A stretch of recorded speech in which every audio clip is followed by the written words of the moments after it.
বৃষ্টির দোহাই বিবি, তিল বর্ণ ধানের দোহাই, দোহাই মাছ মাংস দুগ্ধবতী হালাল পশুর, লাঙল জোয়াল কাস্তে বায়ু ভরা পালের দোহাই, হৃদয়ের ভাষা নিয়ে কোনো কবি করে না কসুর।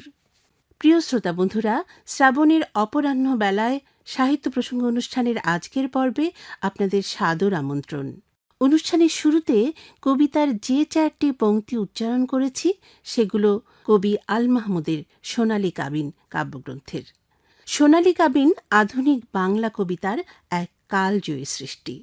মাটির গন্ধমাখা লোকজ শব্দ, গ্রামীণ জীবনবোধ, নরনারীর প্রেম, ঐতিহ্যের অপূর্ব সমন্বয় আর অসাধারণ সব চিত্রকল্প এই কাব্যগ্রন্থকে বিশিষ্ট করে তুলেছে। প্রিয় বন্ধুরা, সাহিত্য প্রসঙ্গ অনুষ্ঠানের শুরুতেই আজ নিবেদন করছি আল মাহমুদের কাব্যগ্রন্থ সোনালী কাবিনের শিল্প সার্থকতা বিষয়ক প্রবন্ধ। উপস্থাপন করছেন জাকির আবু জাফর।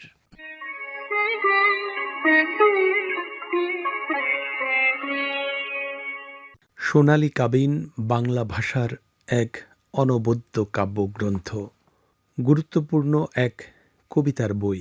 বিভিন্ন দিক থেকে বইটি বেশ প্রসিদ্ধ। কবিতার বই হিসেবে এটি তুমুল আলোচিত গ্রন্থ। এটি যেমন পাঠকপ্রিয় তেমনি জনপ্রিয়। এই বইটির লেখক কবি আল মাহমুদ। আল মাহমুদ আধুনিক বাংলা সাহিত্যের একজন অন্যতম শ্রেষ্ঠ কবি। 50 দশকের এই কবি একজন ঐতিহ্য সচেতন কবি। তাঁর কবিতায় জড়িয়ে আছে মাটি ও মানুষের ঘ্রাণ। ভাটি অঞ্চলের মানুষের বিশ্বাসে আবৃত তার কবিতা ইতিহাস ও ঐতিহ্য সমৃদ্ধ। সোনালী কাবিন গ্রন্থের কবিতায় রয়েছে এসব বিষয় আশয়। বাংলাদেশের নৈসর্গিক সৌন্দর্য চেতনার এক অনন্য কাব্যগ্রন্থ এই সোনালী কাবিন। আল মাহমুদ রচিত সোনালী কাবিনে রয়েছে যুগান্তকারী সনেট গুচ্ছ। এই সনেট গুচ্ছে রয়েছে 14টি কবিতা। এসব কবিতা এক অনন্য উপস্থাপনায় সমৃদ্ধ। বইটি প্রথম পুস্তিকা আকারে প্রকাশিত হয় 1971 সালে। 2 বছর পর অর্থাৎ 1973 সালে পূর্ণাঙ্গ গ্রন্থ হিসেবে প্রকাশিত হয়। এখন প্রশ্ন হলো, সোনালী কাবিন কাব্যগ্রন্থটি কেন এত জনপ্রিয়? এর কি এমন বৈশিষ্ট্য রয়েছে যে কারণে বইটি এতটা আলোচিত? হ্যাঁ, এই বইটি জনপ্রিয় হওয়ার বেশ কিছু কারণ রয়েছে অনেকগুলো গুরুত্বপূর্ণ বৈশিষ্ট্য। এর প্রথম বৈশিষ্ট্য হলো কবিতার আঙ্গিকগত দিক। এই গ্রন্থের সনেট এবং অন্যান্য কবিতায় আল মাহমুদ নতুন আঙ্গিক উপস্থাপন করেছেন। এর ভাষাগত দিকও বেশ আকর্ষণীয়। বাঙালি মুসলিম চাষি পরিবারের মুখের ভাষা কাব্যে রূপায়িত করেছেন কবি। সাধারণ মানুষের দৈনন্দিন জীবনে ব্যবহৃত শব্দমালা গেঁথে আছে এ বইটিতে। কিন্তু কোনো মতেই এসব শব্দ গ্রামীণ থাকেনি, বরং গ্রামীণ এসব শব্দ কবিতায় শহুরে হয়ে উঠেছে আধুনিক। বিষয়গত দিক থেকেও রয়েছে এর বিশিষ্টতা। চিরন্তন বাংলাদেশের সবুজ সুন্দর রূপ চিত্রিত হয়েছে এখানে। বর্ণিত হয়েছে নরনারীর চিরন্তন প্রেম ও বিরহের কাহিনী। রয়েছে আবহমান গ্রাম বাংলার জনসাধারণের সহজ সরল গ্রামীণ জীবন। একই সাথে রয়েছে ঐতিহ্য চেতনার অসাধারণ মেলবন্ধন। সবচেয়ে গুরুত্বপূর্ণ হল সোনালী কাবিন গ্রন্থে কবিতার নতুন আঙ্গিক, অর্থাৎ কবিতার আঙ্গিকগত দিক থেকে নতুনত্ব উপস্থাপিত হয়েছে এখানে। এটি সত্যি যে সনেট তো সনেট, বাংলা ভাষার সনেটের চেহারা একই রকম, কিন্তু এর ভাষা, উপমা, চিত্রকল্প এবং বাণী যখন আলাদা হয়ে ওঠে তখন এটি হয় অনন্য। আল মাহমুদ এই কাজটাই করেছেন সোনালী কাবিন কাব্যগ্রন্থে। তিনি যেমন এখানে চমৎকার সব উপমা এবং চিত্রকল্পের ব্যবহার করেছেন, তেমনি ব্যবহার করেছেন শব্দ ও বাণীগত নতুন রং। যেমন বধূবরণের নামে দাঁড়িয়েছে মহামাতৃকুল, গাঙের ঢেউয়ের মতো বলকন্যা কবুল কবুল। এখানে যেমন মহামাতৃকুল বলে একটি বিরাট আত্মীয়তার দিক নির্দেশ করেছেন, সামাজিক দিক নির্দেশ করেছেন, উপস্থাপনায় আকর্ষণীয় হল গাঙের ঢেউয়ের উপমা, অর্থাৎ প্রবল আবেগ এবং ভালোবাসার মাধ্যমে নতুন সঙ্গীকে গ্রহণ করার আনন্দ এখানে একেবারেই আলাদা এবং নতুন। কাব্যগ্রন্থটির বিভিন্ন সনেটের অসংখ্য পংক্তি বাংলা সাহিত্যপ্রেমীদের মুখে মুখে ফেরে, যেমন আমাদের ধর্ম হোক ফসলের সুষম বন্টন, পরাজিত নয় নারী, পরাজিত হয় না কবিরা, দেহ দিলে দেহ পাবে দেহের অধিক মূলধন, আমার তো নেই সখী যেই পণ্যে অলংকার কিনি। এরকম অসংখ্য পংক্তি কবিতা প্রেমীদের মুখে মুখে ফেরে। সনেট ছাড়াও বইয়ের অন্যান্য কবিতাগুলোতেও আল মাহমুদ নির্মাণ করেছেন নিজস্ব কাব্য ভাষা, যে কারণে সোনালী কাবিন সত্যিই একটি অনন্য কাব্যগ্রন্থ।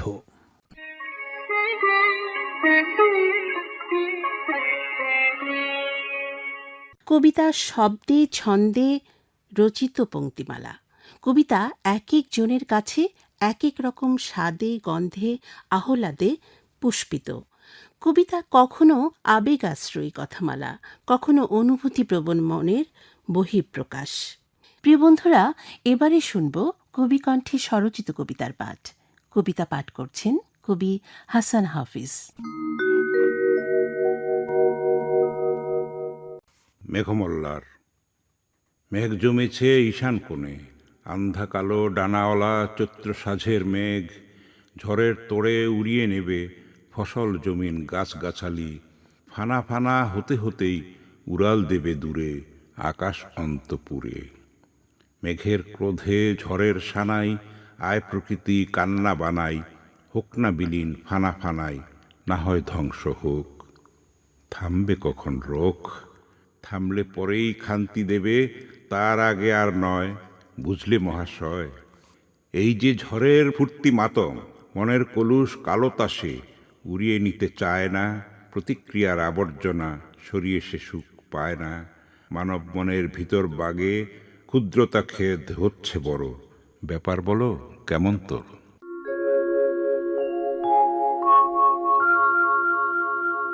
এবারে কবিতা শুনব কবি কাজী মীরার কণ্ঠে। পথিকের চোখে অরণ্য। পথে চলতে হঠাৎ থেমে দাঁড়ালো পথিক। রাস্তায় দুই পাশে গাছেরা ভালোবাসায় জড়িয়ে আছে, ডালগুলো একে অপরের সাথে মিলিয়ে পাতার ভাঁজে ভাঁজে ছড়ায় নীরব উষ্ণতা। মাঝখানে দাঁড়িয়ে ভাবতে থাকে পথিক, প্রকৃতিও জানে ভালোবাসার ভাষা, যা শব্দে নয় স্পর্শে বয়ে চলে ডালে ডালে পাতায় পাতায়। অনেক পথিক হেঁটে চলে বছর পেরিয়ে, সময়ের ঘড়িতে জমে যায় ঋতুর পর ঋতু, তবু তাদের জীবনে নেই কোনো উষ্ণতা, কোনো বাহুর নিশ্চিন্ত ভরসা। তারা বেঁচে থাকে, কিন্তু ভেতরে ভেতরে শুকিয়ে যায় যেন কংক্রিটের শহরে শিকড়হীন গাছ, যারা কখনো জানে না মাটির গন্ধ, শিশিরের কোমল ছোঁয়া। সবুজ অরণ্যের গাছেরা জানে ভালোবাসার গোপন সঙ্গীত, ডালে ডালে বয়ে চলে অমলিন ভালোবাসা।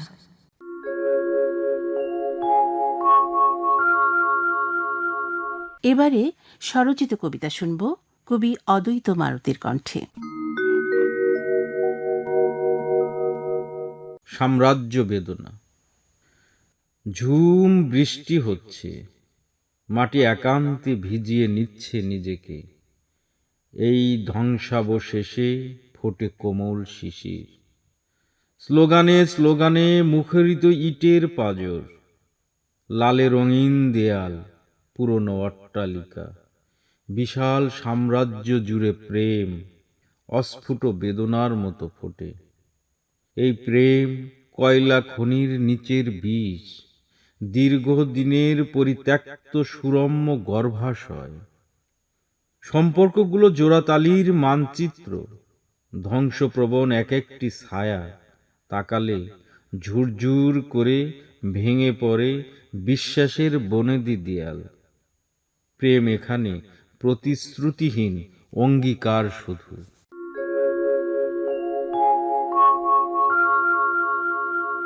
তৎসম শব্দের ঝনঝনানি পরিহার করে শানিত ভাষায় বাংলার মধ্যবিত্ত ও নিম্নবিত্ত জীবনকে যিনি সাহিত্যে তুলে এনেছেন, তিনি কথাসাহিত্যিক ও কবি আলাউদ্দিন আল আজাদ। তিনি ছিলেন বাস্তব জীবনের রূপকার। তাঁর গল্প নাতিদীর্ঘ, আশাবাদী সংগ্রামী মনোভাব তাঁর রচনার প্রধান বৈশিষ্ট্য। তিনি 1952 সালের ভাষা আন্দোলনের একজন সক্রিয় কর্মী ছিলেন। মহান 21শে ফেব্রুয়ারি নিয়ে তিনি রচনা করেন বিখ্যাত স্মৃতিস্তম্ভ কবিতাটি। তাঁর প্রথম উপন্যাস 23 নম্বর তৈলচিত্র প্রকাশিত হয় 1960 সালে। তার উল্লেখযোগ্য গ্রন্থসমূহের মধ্যে রয়েছে শীতের শেষ রাত, বসন্তের প্রথম দিন, কর্ণফুলী, ক্ষুধা ও আশা, জ্যোৎস্নার অজানা জীবন, কালো জ্যোৎস্নায় চন্দ্রমল্লিকা, অন্ধকার সিঁড়ি, মানচিত্র, মায়াবী প্রহর, ফেরারি ডায়েরি প্রভৃতি। প্রিয় শ্রোতাসঙ্গী, লেখক পরিচিতি পর্বে আলাউদ্দিন আল আজাদের বর্ণাঢ্য জীবন ও সৃজনশীলতা নিয়ে বলছেন ইমরুল ইউসুফ।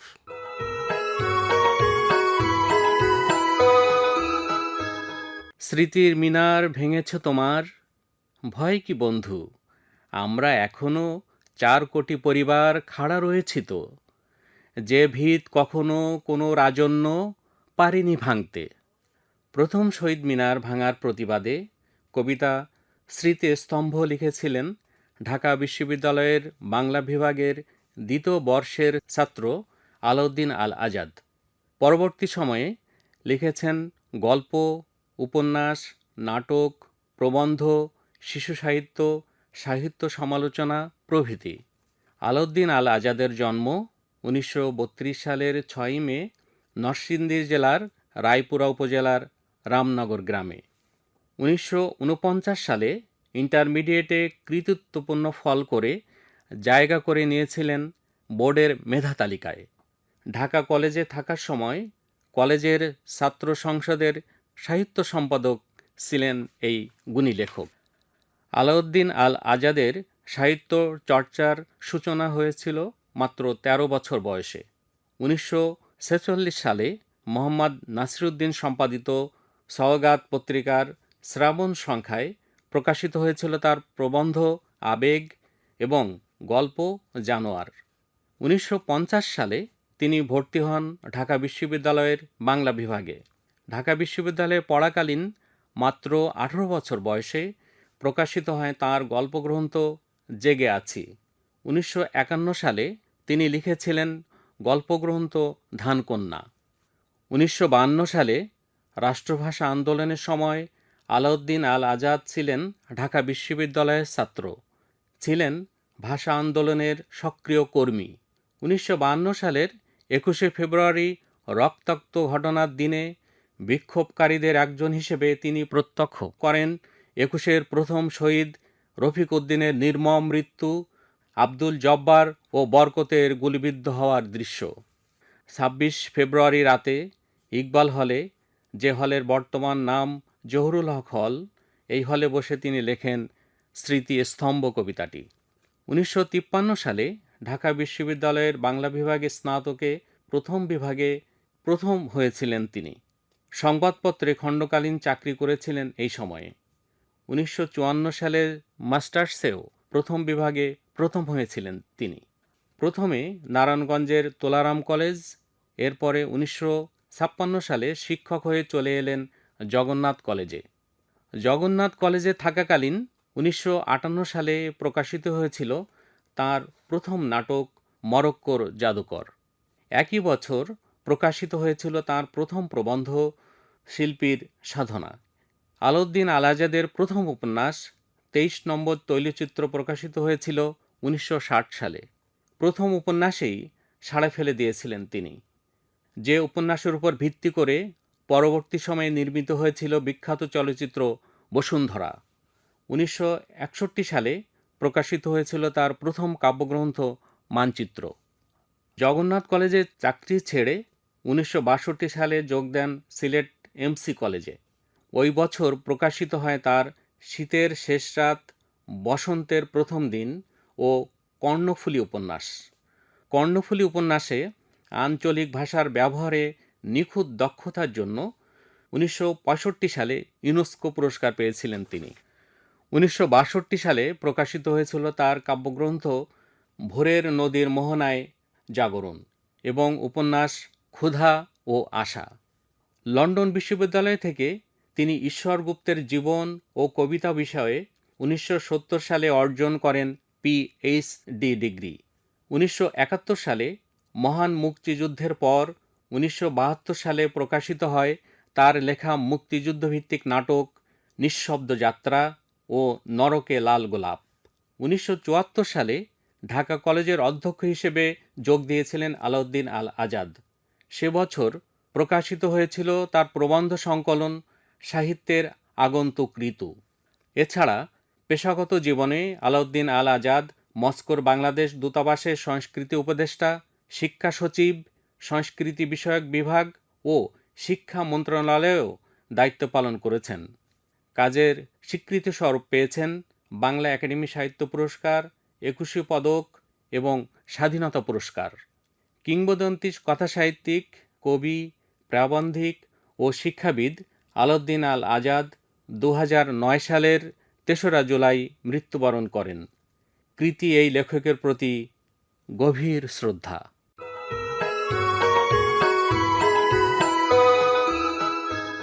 সত্য ও ন্যায়ের পক্ষে বিদ্রোহের এক অমর কাব্য জাতীয় কবি কাজী নজরুল ইসলামের সারা জাগানো কাব্যগ্রন্থ অগ্নিবীণা। বিদ্রোহের আর ভাঙনের আহ্বান অগ্নিবীণা কাব্যে ধ্বনিত হয়েছে ঘুণে ধরা সমাজকে জাগিয়ে তুলতে। পরাধীনতার বন্ধন থেকে মুক্তির প্রত্যাশায় সচেতন দেশবাসী যখন হয়েছে কঠিন সংগ্রামী, ঠিক তখনই অগ্নিবীণায় বিদ্রোহের ঝড় তোলেন নজরুল। মানুষ ও মানবতার পক্ষে তিনি উচ্চারণ করেন বিদ্রোহের বাণী। 1922 সালের অক্টোবর মাসে প্রবল আলোড়ন সৃষ্টি করে প্রকাশিত হয়েছিল অগ্নিবীণা। এটি কাজী নজরুল ইসলামের প্রথম কাব্যগ্রন্থ, বাংলা কবিতার অন্যতম শ্রেষ্ঠ এক অবদান। প্রিয় সাহিত্যপ্রেমী বন্ধুরা, গ্রন্থ পরিচিতি পর্বে কাজী নজরুল ইসলামের অগ্নিবীণা সম্পর্কে বলছেন অধ্যাপক আহমেদ রেজা।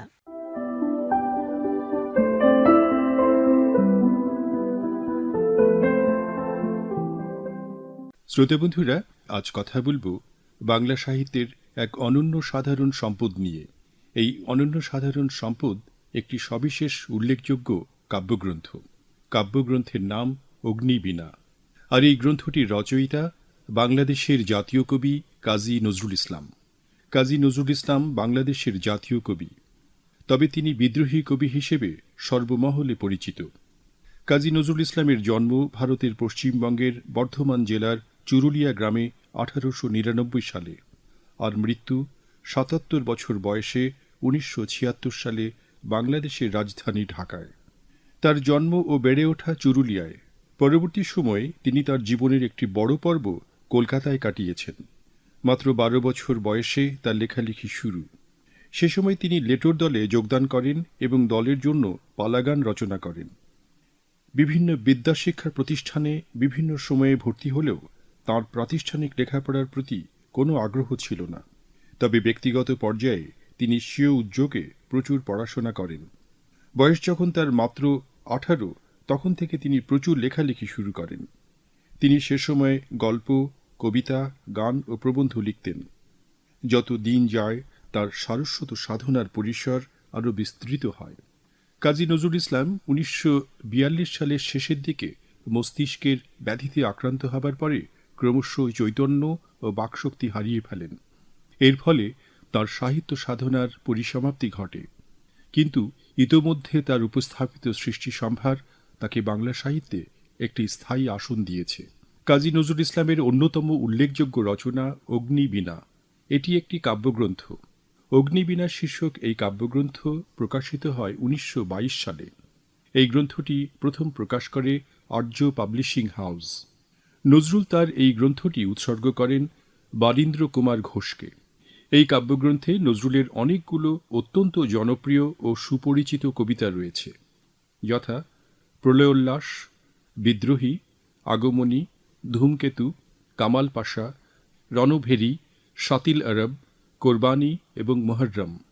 নানান সময়ে নজরুল অনেকগুলো অসাধারণ কবিতা রচনা করেছেন, তবে তিনি সবচেয়ে বেশি পাঠকপ্রিয় হয়েছেন তাঁর বিদ্রোহী কবিতার মাধ্যমে। অনেকের মতে বিদ্রোহী নজরুলের সবচেয়ে জনপ্রিয় কবিতা। এই কবিতা প্রকাশের পর থেকে নজরুলের জনপ্রিয়তা ও খ্যাতি রাতারাতি বাড়তে থাকে। নজরুল যে বিদ্রোহী কবি হিসেবে খ্যাত তার অন্যতম কারণ এই কবিতা। কবিতাটিতে নজরুলের বিদ্রোহী সত্তার নিবিড় পরিচয় পাওয়া যায়। সব রকমের অন্যায়, অত্যাচার, অনিয়ম, জুলুম, শোষণ ও নির্যাতনের বিরুদ্ধে প্রকাশ্য প্রবল প্রতিবাদের উপস্থাপনা রয়েছে বিদ্রোহী কবিতায়। অগ্নিবীণা কাব্যগ্রন্থের আরেকটি উল্লেখযোগ্য রচনা প্রলয়োল্লাস। এই কবিতায় নজরুল আগামী দিনের শুভ ও সুন্দর সময়ের আশার কথা ব্যক্ত করেছেন। অগ্নিবীণা কাব্যগ্রন্থের আরেকটি পাঠকপ্রিয় কবিতা ধূমকেতু।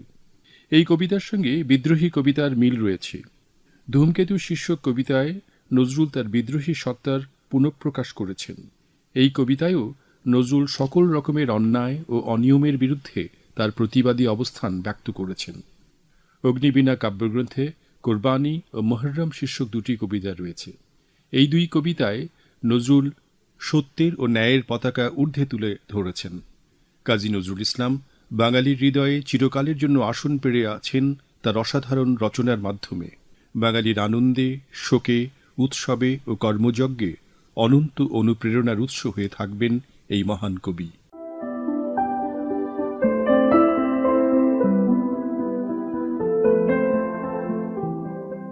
শ্রাবণের বেলা পড়ে এলো, আমাদেরও বিদায় নেওয়ার সময় হলো। বাংলার প্রকৃতিতে বর্ষা যেমন রিমঝিম বৃষ্টির ছন্দ নিয়ে আসে, তেমনি শরতের সাদা মেঘের ভেলায় চড়ে একদিন বিদায় নেয়। আষাঢ়ের মেঘের গর্জন, কদম ফুলের গন্ধ আর শ্রাবণের অবিরাম ধারায় প্রকৃতি যেমন মোহময় হয়ে ওঠে, তেমনি বিরহী হৃদয়ে তার তীব্র শূন্যতার সৃষ্টি করে। বর্ষার অবিরাম বর্ষণের পর বাংলার আকাশে ধীরে ধীরে ভেসে ওঠে শরতের সাদা মেঘ। মানব জীবনও তখন বর্ষার সব অলসতা ধুয়ে মুছে গা ঝাড়া দিয়ে ওঠে শরতের আবাহনে। প্রিয় শ্রোতা, চলতি শ্রাবণের শেষ দিনগুলো আপনাদের সুন্দর কাটুক, নিরাপদে কাটুক, এই প্রত্যাশায় শেষ করছি আজকের অনুষ্ঠান। সাহিত্য প্রসঙ্গ গ্রন্থনা উপস্থাপনায় ছিলাম আমি রুবিনা শাহনাজ, শব্দগ্রহণ ও সম্পাদনায় মোহাম্মদ নিজামুদ্দিন, তত্ত্বাবধানে কানিজ কুলসুম আর সাহিত্য প্রসঙ্গ অনুষ্ঠানটি প্রযোজনা করলেন নাদিয়া ফেরদৌস।